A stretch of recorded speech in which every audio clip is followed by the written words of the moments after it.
Good morning বন্ধুরা। আজ হলো অম্বাবীর 3 নম্বর দিন, মঙ্গলবার। আজ দেখো ঘুম থেকে উঠে এসব বাসি কাজকর্ম সেরে স্নান টান করে এখন ঠাকুর ঘরে ঢুকেছি। আর সবাই তো জানো যে অম্বাবীর সময় ঠাকুরকে আম দুধ দিতে হয়। আমাদের বাঙালিরা সবাই জানে ঠাকুরকে নিজের ঘরে ঠাকুরকে আম দুধ দিতে হয়। দেখো আমি সবগুলো বের করে নিয়েছি।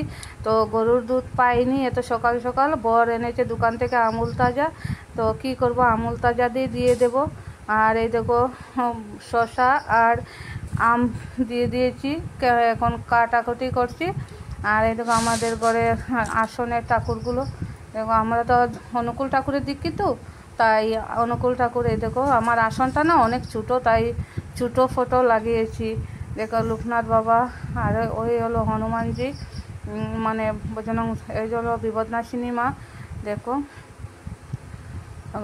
মহাদেব বাবা, সব কিছু আছে।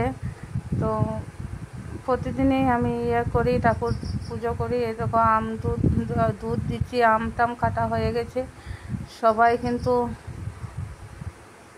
জানে যে অম্বাবীর সময় আম দুধ দিতে হয় ঠাকুরকে, বুঝতে পেরেছ? এই দেখো আমাদের বাড়ি কত জবা ফুল, অনেক ধরনের জবা ফুল আছে।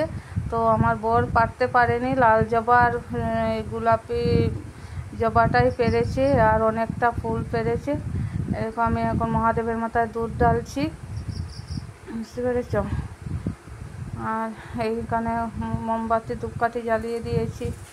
সকাল সকাল আমাদের বাঙালি নিয়ে অম্বাবীর সময় সদপা বউরা ঘুম থেকে উঠেই আগে স্নান করে ঠাকুর পুজো করতে হয়। তো অম্বাবীর সময় সবাই বলে ঠাকুর পুজো করে না, বলো তো ঘরের ঠাকুরকে কেউ উপোস রাখবে? আমরা কি উপোস থাকি না? তো ঘরের ঠাকুরকে পুজো করতে হবে। বা কাশি ঘন্টা হয়তো না বাজাই, কাশি ঘন্টা আমি বাজাই না, এমনি ঠাকুর দিয়ে দিই, বুঝতে পেরেছ?